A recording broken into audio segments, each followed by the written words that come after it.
Hey, have you seen those really cool tactical minimalist Kydex wallets? Want to learn how to make one? Stick around. On a run from a given disaster. Speed away from the holy. Alright guys, we're back in the shop again. This is a continuation of the Kydex Corner series where I'm going to teach you how to make things out of Kydex. Today we're going to start out with a really simple project that you can make from scrap pieces of Kydex, and it's a good way to get started learning how to form things. We're going to learn how to make a Kydex minimalist wallet. Now this wallet here holds about 6 to 8 cards, which I have in there right now. You see that they're not going to fall out or anything. I also put a rivet in there so that I could tie a piece of paracord. I'll usually put in like a snakehead knot or something like that, just so when it's in my pocket I can easily grab it and pull it out. But you can see that the cards, again, they're not going to fall out, but when you need one, how easy is that? Just go through and pick which one you want. Again, this one that I've designed holds about 6 to 8 cards and a little bit of cash, but when it's in your pocket you can't even tell it's there. You're going to need to make this a piece of Kydex scrap that's about 6 inches long by about 4.5 to 5 inches wide. That's a typical piece of scrap that you might have laying around. So go ahead, dig out a piece of scrap, get your ovens heated up, and let's get ready to make a wallet. Alright guys, so here's what we have. I've got a simple piece of Kydex, and this one actually happens to be, I don't know if you can see it, but it's the carbon fiber pattern, which is actually really cool. It's actually got a feel of a texture on there, kind of like carbon fiber, but it's made to look like that. You can see on the back side it's actually just plain black. So what I like to do, again, I mentioned that this particular piece, you need it to be at least 6 inches long. This one happens to be closer to 7, that's fine. And at least 4.5 to 5 inches. This one's 4 3/4. So this scrap happened to be perfect for what we need. Now remember, I said it's just short of 7 inches. What I want to do, what I like to do, is find my center point. So put my trusty glasses on here. So I also like to use this pencil is a Stabilo pencil, and this one happens to be white. It'll write on paper, glass, plastic, or metal. The great thing about it is it just wipes right off when you're done. I also use these things for pinstriping and stuff like that. So what I want to do, let's just assume that this is a 7-inch piece. It's close to it. I want to find the center point. So I'm going to go with 3.5 inches that way. And let's take this down. 3.5. Let's go ahead and mark our center.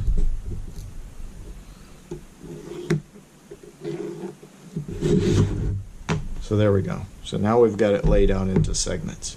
Now the second piece, I usually, whenever I go to hotels or anything like that, I save the room keys. The reason I do that is not because I'm some tinfoil hat wearing conspiracy theorist or anything like that, although I hear that's important. But what I do is I use them for various projects. So in this case, I've taken 1, 2, 3, 4, 5, 6, 7, 8 of those cards, and I've glued them together. So, and I use it exactly for this purpose, for shaping wallets.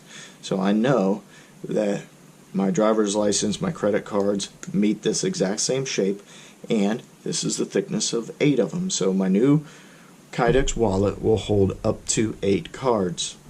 So now what we're going to do is we're actually going to heat up this piece of Kydex and follow the manufacturer's directions. This one actually works best around anywhere from 325 to 340 degrees, unlike some of the other Kydexes.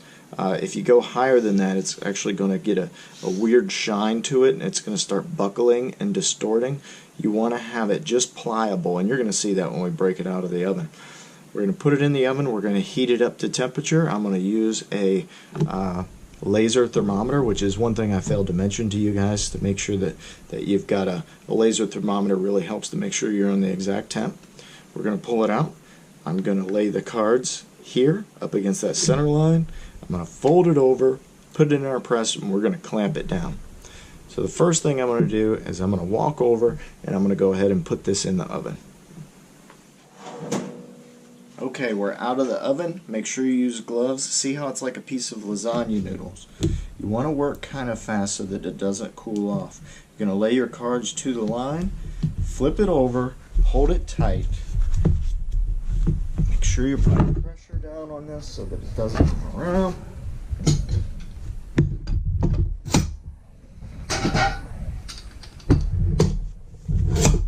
Now you want to clamp this baby down tightly.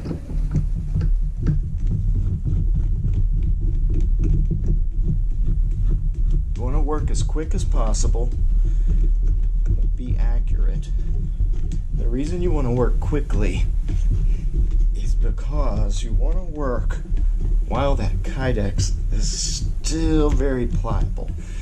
It actually cools off pretty quickly. You'll be surprised. So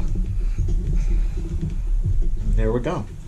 Now we're going to let that sit, and I typically try to let it sit for 5 to 10 minutes. It doesn't take very long.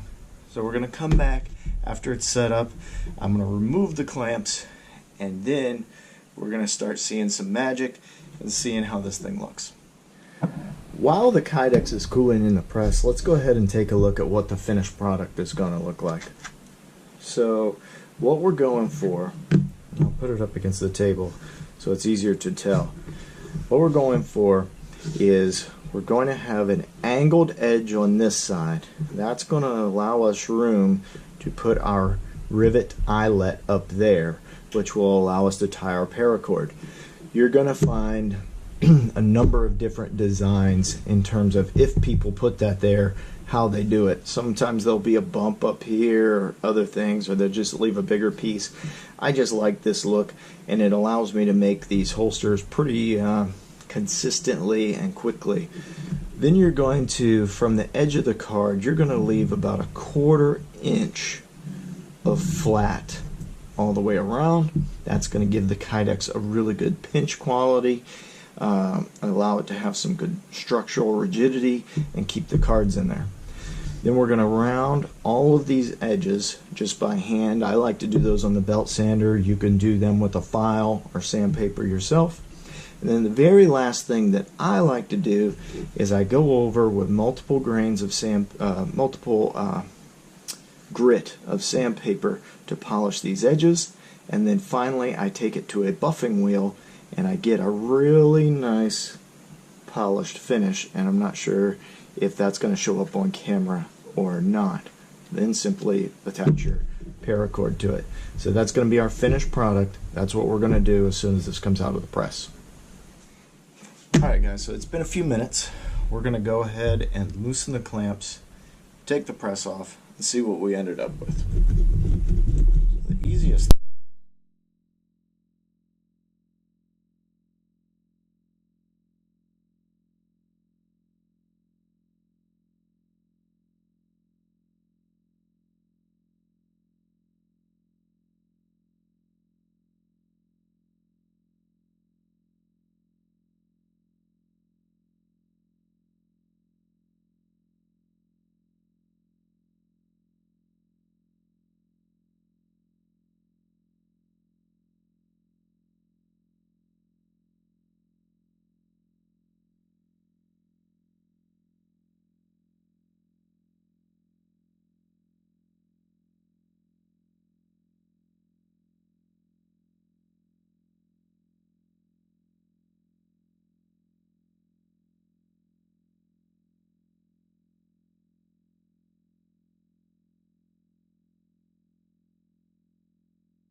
Alright guys, so I've made enough of these that I know by eye where I want my lines to be roughly.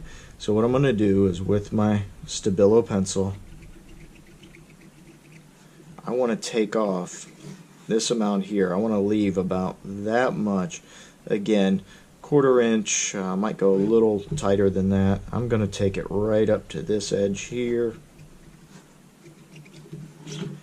and then I'm going to drill a hole right there, and then I'm going to round all these edges. And to do this, I'm just going to take it directly over to my belt sander. That's probably going to be the easiest thing. Then I'll take it to the drill press and I will drill that hole. Let's check it out. Okay, we've moved over to the belt sander. What you're going to see, and you can tell from my belt sander itself, this does make a little bit of a mess.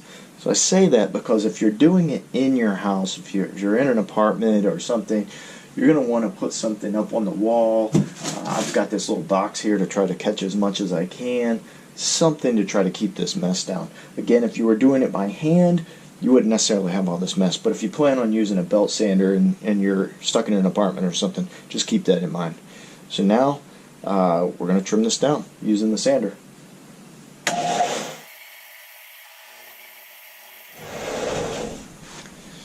So there you go. Now we're getting into our finished shape. And again, if you don't think this stuff is messy, take a look at that.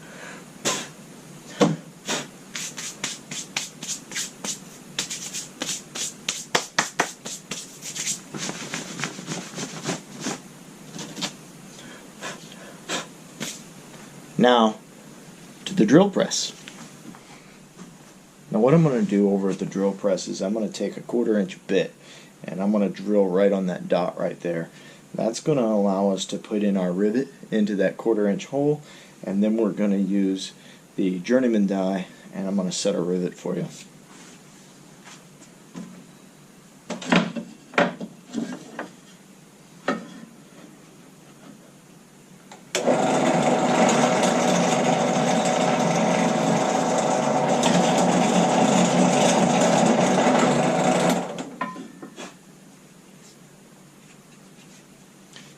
Easy as that, we've got our hole. I'm going to grab a rivet and we're going to use this bad boy. Alright, so I'm going to use a black 1/4 inch rivet on this one. I think it'll go nicely with the carbon fiber pattern. So I'm going to go ahead, and your finished side is going to be bigger, so you want your factory beveled side outward.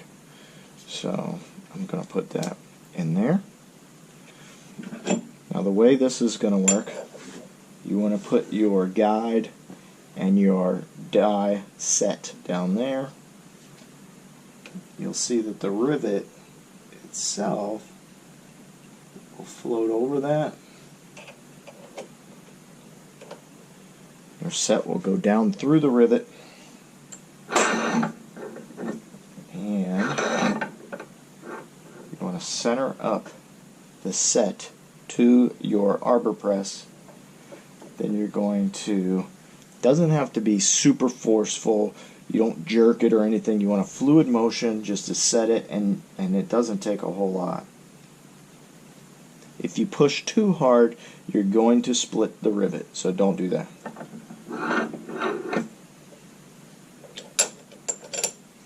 That's it. Now we've got our rivet in there. That's going to give us something to hold our paracord in a little while. So now let's take it back over to the bench, and we've got some carving to do. Okay, so we're back at the bench, and I just said that we had some carving to do, and technically it's not carving. We're going to razor knife because we need to cut a notch out here, which is going to allow our cards to be accessible. So let me show you. This is on the finished one.